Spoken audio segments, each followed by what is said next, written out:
I also want to alert everyone, Miriam made me think of this, of our um, Facebook group, We Will's Facebook group, the We Will Warriors, which is a group specifically for survivors of sexual assault.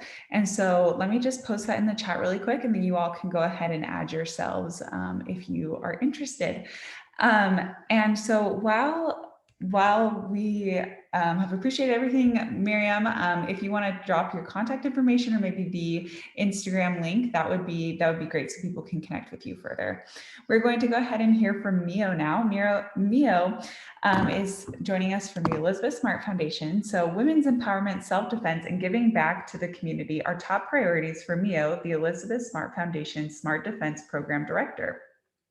Before joining the team, Miyo taught self-defense for Temple MMA and Empower Self-Defense for over 3 years, donating proceeds of all seminars to organizations such as Utah Coalition Against Sexual Abuse, the Rape Recovery Center, and Seek Have Shelter.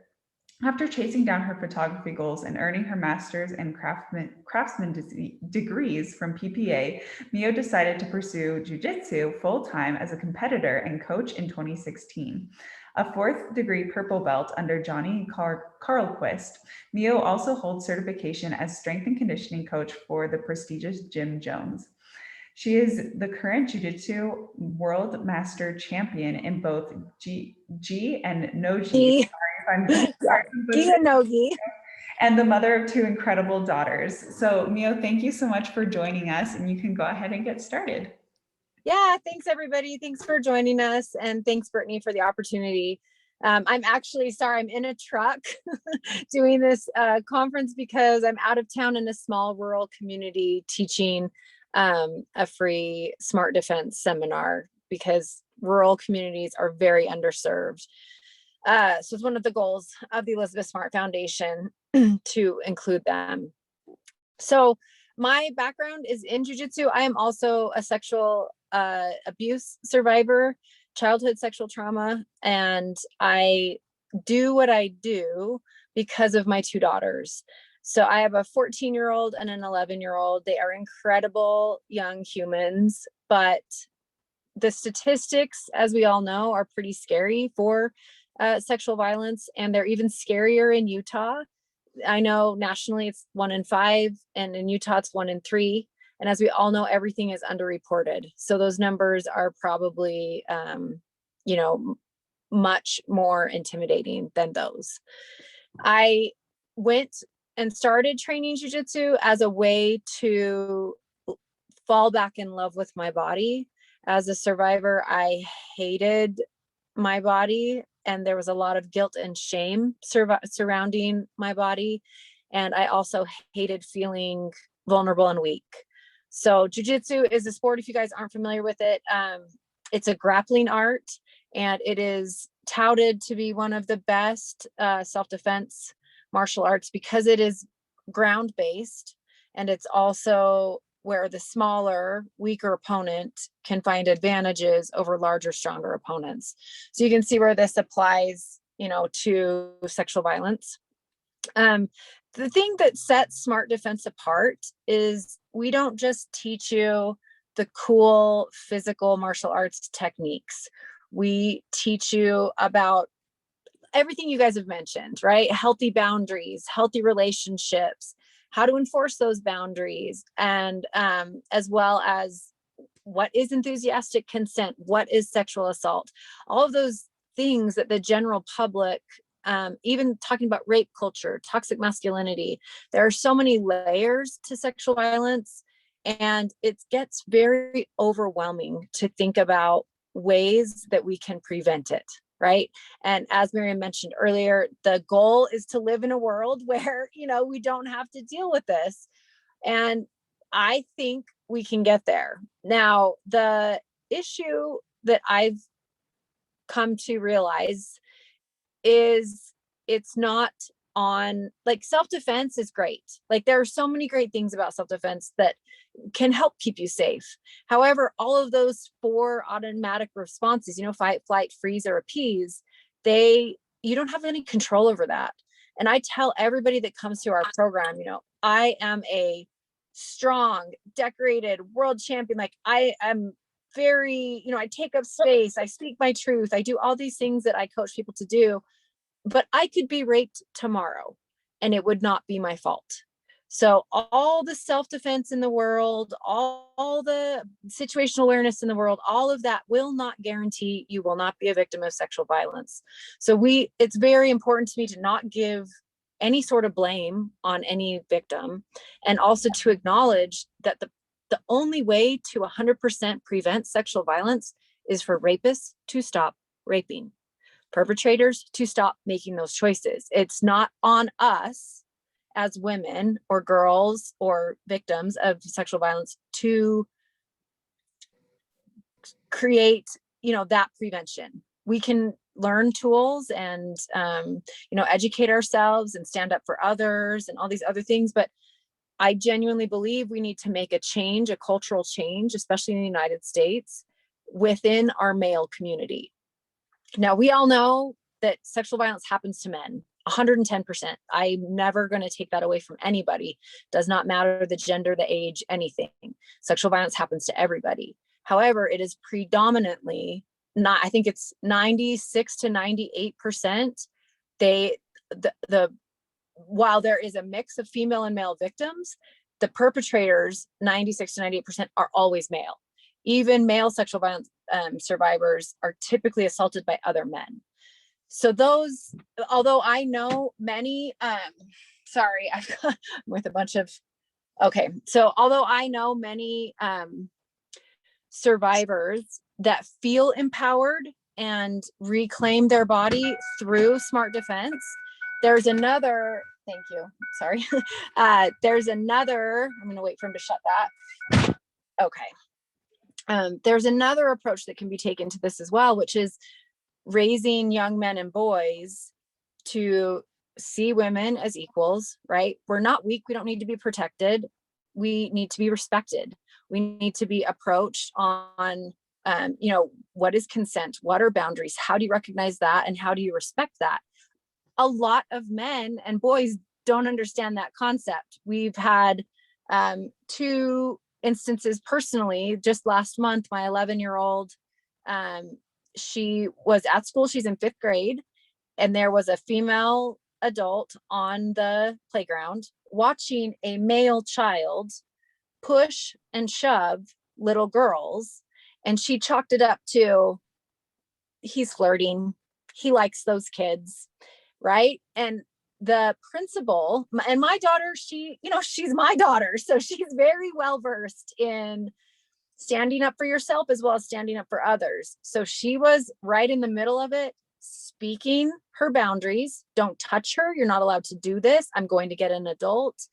And then also following up with, she put her hair in a ponytail, took off her jacket. She was ready to brawl.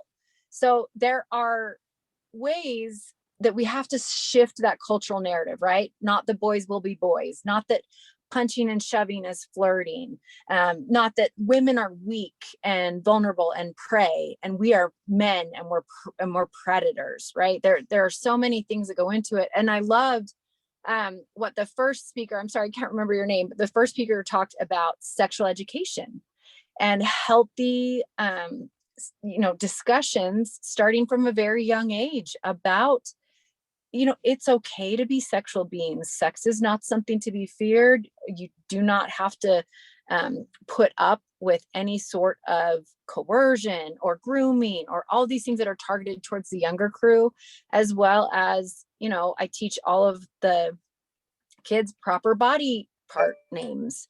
We don't want to have any shame around our bodies, because society does that for us enough, right? You're not pretty enough, you're not skinny enough, you're not accommodating enough. We as women have so many things shoved down our throats constantly that it's really important for us as parents and advocates and friends to help shift that narrative.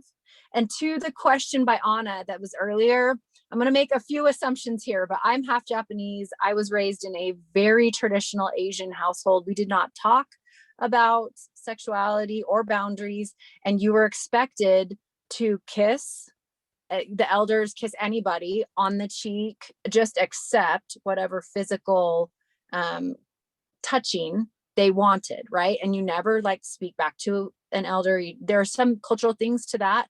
And I just wanted to add to the answer where I've done that in my own family and gotten a lot of pushback. But what I've seen the most change in is I model the behavior first. So I make it a point with my nieces and nephews to ask, is it okay if I hug you? Is it okay if I give you a kiss? Is it okay if I pick you up and swing you around? I model that behavior first, and then the other adults can see that, the other children see that, and giving them that choice and that power is really effective.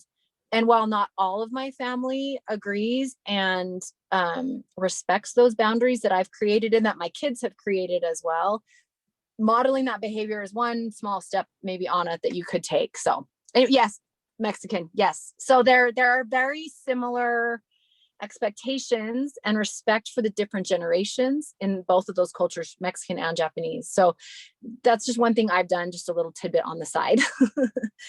Anyway, so I just, while I love teaching women self-defense, to me, women's self-defense is more of somatic therapy. I don't know if any of you are familiar with that term. I'm sure a lot of you actually are familiar with somatic therapy, but we found that up to 80% of our participants are survivors.